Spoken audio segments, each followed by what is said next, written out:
I'd spent the last few days in PNG meeting with various government officials to talk about their energy situation. So I've been going back in and out of Pacific countries for about the last 15 years because they really all suffer from a very similar situation. They're island nations. They are generally fueled or powered by diesel, and they all have, therefore, high costs. And because fuel is a very expensive form of generating electricity, that often impacts their financials, and therefore whether or not they can afford this week to pay for their diesel bill affects whether or not they have power for that week.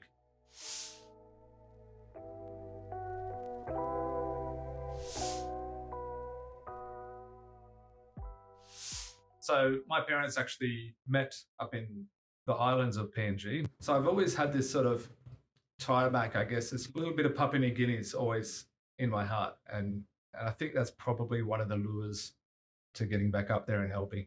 And I guess I've really appreciated over the last 15 years getting to know and work with a lot of these people.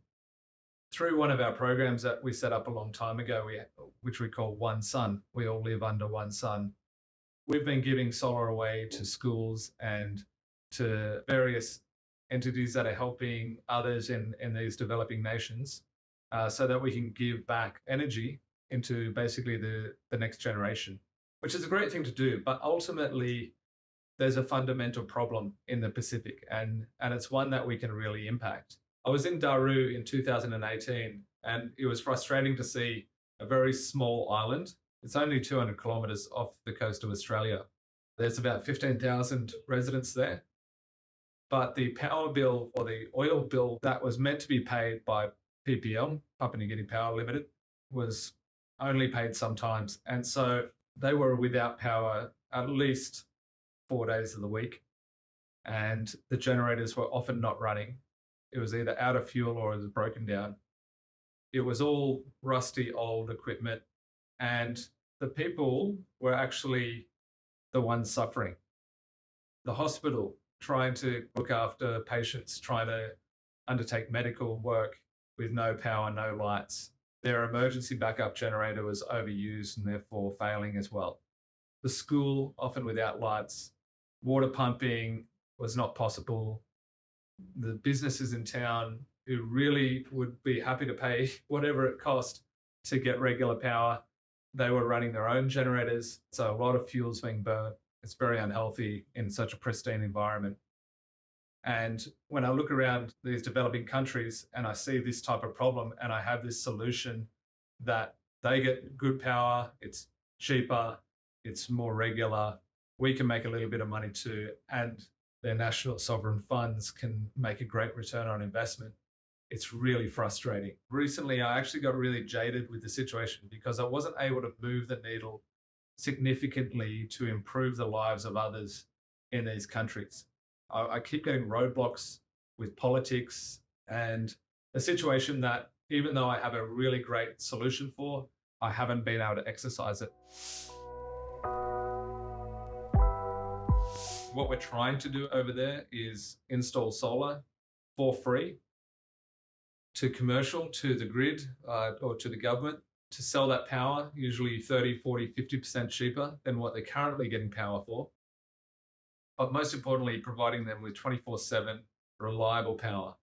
I was engaged by IFC some time ago, and they said, look, we can see that you're doing work in the Pacific. We have funding. Would you like to deploy it? And I said, yeah, that's great. I'd love to work with you. And I said, I've read about 20 different studies by the IFC. We're not doing any more studies. The amount of money that you spent on studies, you could have powered a country by now. Let's go and do some real work. And they said, yeah, that's great, Ewan. Let's go do some real work. But the first thing we need you to do is to undertake another study. And we did undertake the other study. But it was actually that moment when I realized the fact that we in Australia have set up, Smart Commercial Solar was really the first commercial solar PPA provider.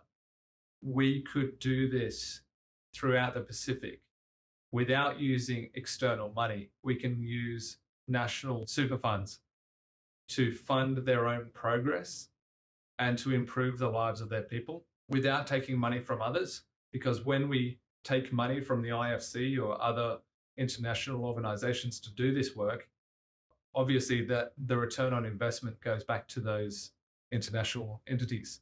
And the great thing about solar and what we do is we keep that money in the town, in the village, in the country, so that white people like me are not the ones profiting from the hard work of the locals. So it's about keeping the money in the country, revolving and improving their own energy situation.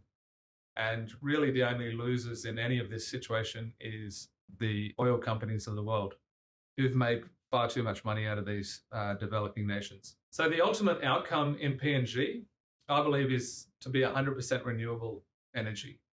There's no reason that PNG cannot be 100% self-sufficient, generating their own solar and hydro, and they've got actually really good wind resources as well, with decent sized storage and lowering the cost to everyone in PNG by 40% of their current rate.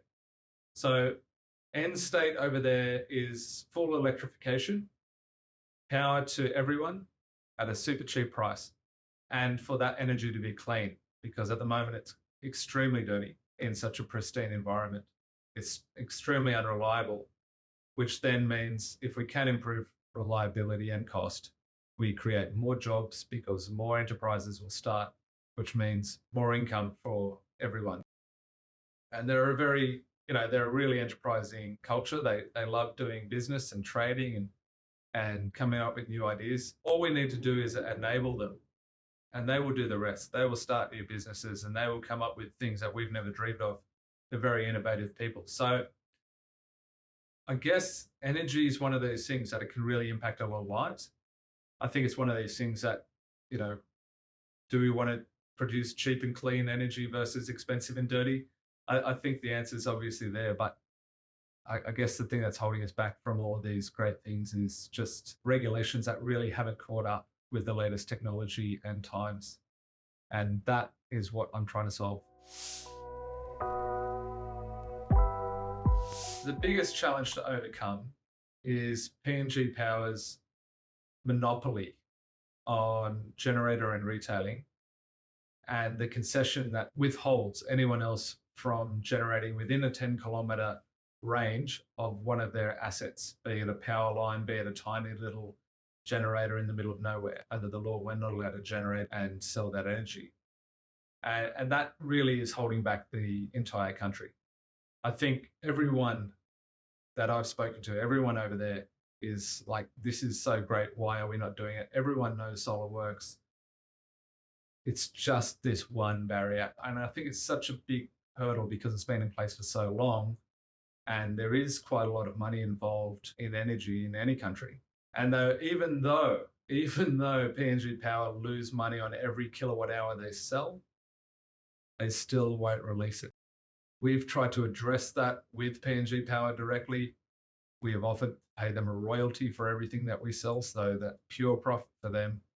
We have a method of getting this thing to be profitable for everyone, and there should be no losers in what we do. We are strong believers in everyone can win. So my purpose was to try and help the government navigate free of this concession, this legal situation, and to convince PPL that they can do something to help their people, that it can reduce their costs, that it can reduce the cost to everyone, and that it can improve the lives of everyone. Pretty big goal. Once again, I've been doing it for 15 years. I'm not sure how successful I've been yet, but I really have a great hope that one day we will be successful. We can improve the lives of others, especially our very good friends and neighbors in the Pacific. Changing from the status quo, there's always the fear of the unknown. And I think being remote and having been burnt by many different operators in a whole range of fields has probably created a degree of caution to some Pacific nations. You see a lot of good equipment that was good when it started and no one's maintained it. And I guess that's one of the differences that we're providing, is that we operate and maintain our systems long term. And so, we've considered all those sort of status quo issues with the design of our solar platform. And it's just convincing people that we understand the context. We're not running away. We're not selling something and then leaving. That's not really ever how we've operated. We build, own, operate, and look after what we've put in for a long, long time. I would love people who are currently involved in PNG or who have tiebacks to PNG to get involved. The more people we have working on this one problem, the more likely we are to solve it. We have the solution. We just need the political will over there. And from what I saw, the political will is there. I know the Prime Minister is very keen on improving their energy situation, but there are a number of roadblocks, and it's going to take a bit of a tidal wave of support to get this thing to change.